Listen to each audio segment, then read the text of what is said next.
ಈಗ ಶ್ರೀ ಸತೀಶ್ ಜಾರಕಿಹೊಳಿ ಅವರನ್ನು ನಾನು ಸಚಿವರಾಗಿ ಗೋಪ್ಯತಾ ಪ್ರಮಾಣ ವಚನ ಹಾಗೂ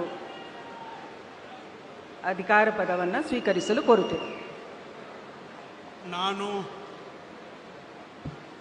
ಸತೀಶ್ ಜಾರಕಿಹೊಳಿ ಎಂಬ ಹೆಸರನ್ನು ನಾನು ಕಾನೂನಿನ ಮೂಲಕ ಸ್ಥಾಪಿತವಾದ ಭಾರತದ ಸಂವಿಧಾನ ವಿಷಯದಲ್ಲಿ ನಿಜವಾದ ಶ್ರದ್ಧೆ ಮತ್ತು ನಿಷ್ಠೆಯನ್ನು ಹೊಂದಿರುತ್ತೇನೆಂದು ನಾನು ಭಾರತದ ಸಾರ್ವಭೌಮತ್ವವನ್ನು ಮತ್ತು ಅಖಂಡತೆಯನ್ನು ಎತ್ತಿ ಹಿಡಿತೇನೆಂದು ಮತ್ತು ಕರ್ನಾಟಕ ರಾಜ್ಯದ ಮಂತ್ರಿಯಾಗಿ ನನ್ನ ಕರ್ತವ್ಯಗಳನ್ನು ಶ್ರದ್ಧಾಪೂರ್ವಕವಾಗಿ ಮತ್ತು ಅಂತಃಕರಣಪೂರ್ವಕವಾಗಿ ನಿರ್ವಹಿಸ್ತೇನೆಂದು ಭಯ ಅಥವಾ ಪಕ್ಷಪಾತವಿಲ್ಲದೆ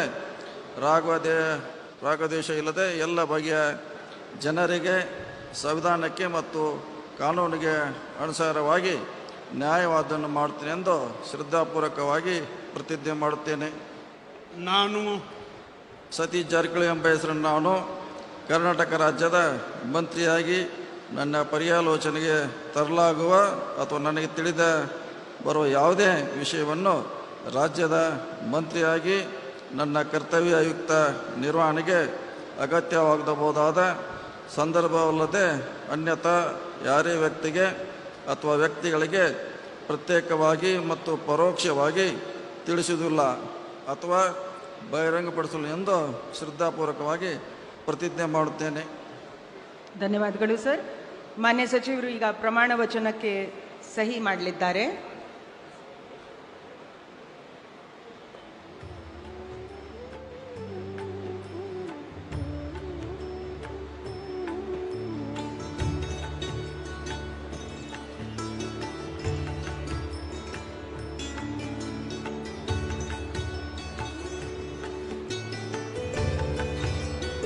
ಮಾನ್ಯ ಸಚಿವರಿಗೆ ಹೂಗುಚ್ಚೆ ಮುಖಾಂತರ ಮಾನ್ಯ ರಾಜ್ಯಪಾಲರು ಹಾಗೂ ಮಾನ್ಯ ಮುಖ್ಯಮಂತ್ರಿಗಳು ಶುಭಾಶಯಗಳನ್ನು ಕೋರುತ್ತಿದ್ದಾರೆ.